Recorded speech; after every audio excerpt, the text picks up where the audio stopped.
बाहुबली शाह को 20-25 साल पुराने मामले में गिरफ्तार किया गया है। अगर ऐसा है तो यह मामला केवल एक अखबार का नहीं है। जिस समय सरकार को उन लोगों के खिलाफ एक्शन लेना चाहिए था जिनकी वजह से पहलगाम की सुरक्षा में चूक हुई, तो अखबार के मालिक को जेल में डाला जा रहा है। क्या आपने सुना कि जिन जिन लोगों की जिम्मेदारी थी पहलगाम जाने वाले यात्रियों की सुरक्षा की, उनसे पूछताछ हो रही है। 30 घंटे की पूछताछ, 40 घंटे की पूछताछ हो रही है। क्या आपने ऐसी कोई भी खबर सुनी? लेकिन गुजरात के एक बड़े अखबार के दफ्तर पर छापा पड़ता है, कई दफ्तरों पर, और इसके मालिक बाबूलाल शाह को 25 साल पुराने मामले में गिरफ्तार कर लिया जाता है। नेता प्रतिपक्ष राहुल गांधी ने कहा है कि गुजरात समाचार को खामोश करने की कोशिश सिर्फ एक अखबार की नहीं, पूरे लोकतंत्र की आवाज दबाने की एक और साजिश है।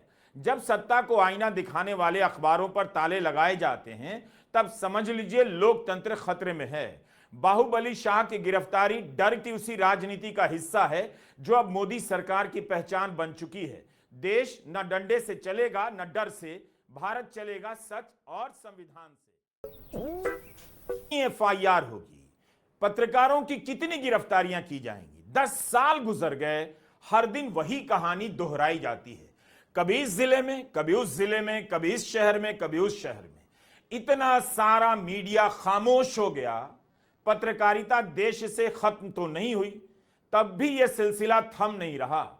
और कुछ अखबार और कुछ संपादक और कुछ पत्रकार ऐसे उभर आ रहे हैं कि डरने और झुकने का नाम नहीं लेते।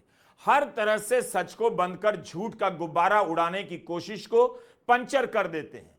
क्या सरकार अपनी एजेंसियों के माध्यम से अंत तक लड़ती रहेगी कि कोई पत्रकार बचे ना? खबर खोजकर लिखने का साहस करने वाला किसी भी राज्य की किसी भी गली के कोने में ना बच पाए? गुजरात समाचार केवल गुजरात का बड़ा अखबार नहीं है, बल्कि भारत की किसी भी क्षेत्रीय भाषा का सबसे बड़ा अखबार है।